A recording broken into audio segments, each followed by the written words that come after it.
Сәлем достар, бүгін біз өте дәмді, қытырлаған круассандар дайындаймыз үй жағдайында. Видеоны соңына дейін көріңіздер. Ол үшін біз алдыменен 150 грамм жылы суға 1 шай қасық қант және 1 шай қасық дрожжи салып, араластырып 15 минутқа қоямыз. Дрожждың активациясын күтеміз. Дрожжи көтерілу керек. Енді 500 грамм ұнға 50 грамм қант қосамыз.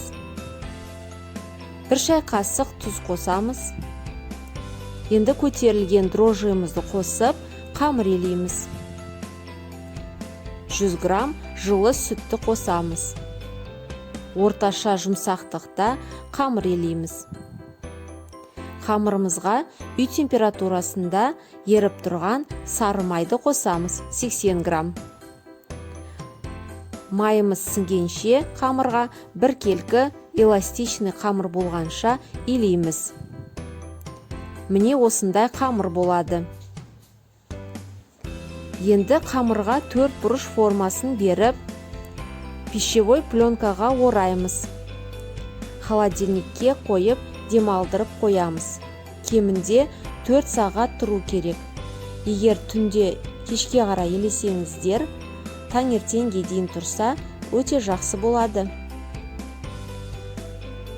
Енді пергамент қағазына 250 грамм сары майды, жақсы сары май болу керек, маргаринді қолданбаймыз. Видеода көрсетілгендей 4 бұрыш жасап, 20-ға 20 сантиметр көлемде 4 бұрыш жасаймыз. Сары майды тегістейміз, видеода көрсетілгендей. Майымызды холодильникке қоямыз. Уақыт өткен соң қамырды алып жаямыз. Қамырымыз майдың көлемінен 2 есе ұзын болу керек. Видеода көрсетілгендей 20-ға 40 сантиметр көлемінде. Майымызды қамырға қоямыз. Қамырдың 2 шетін бүктеп, жанын оқтаудың көмегіменен фиксация жасаймыз. Видеода көрсетілгендей. Енді қамырымызды 60 сантиметр ұзындықта жаямыз. Видеода көрсетілгендей қабаттаймыз. Қамырды холодильникке 1 сағатқа қоямыз. Уақыт өткен соң қамырды алып, тағы жаямыз. Видеода көрсеткендей 3 қайтарып бүктейміз. Холодильникке 1 сағатқа қоямыз. Осылай тағы да 2 рет қайталаймыз.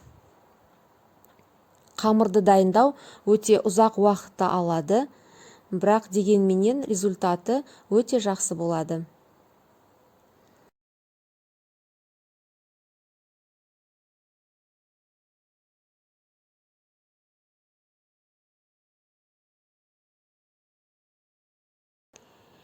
Уақыт өткен соң қамырды аламыз.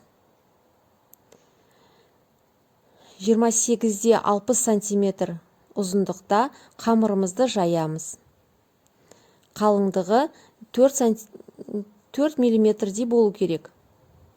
Енді 8-10 сантиметр көлемде қамырдың екі жағынан белгілеп шығамыз. 3 бұрыш етіп кесеміз. Видеода көрсетілгендей. Қамырымызды круассан түрінде ораймыз. Видеода көрсетілгендей. Круассандарды пергамент қағазына тізіп шығамыз, 1,5 сағатқа расстойкаға қоямыз. Уақыт өткен соң круассандарды алып, бетіне жұмыртқа жағамыз. Осы кезде духовкамызды 200 градусқа қыздырып қоямыз. Круассандарды салып 5 минут пісіреміз 200 градуста. 5 минуттан соң 180 градусқа төмендетеміз духовканы.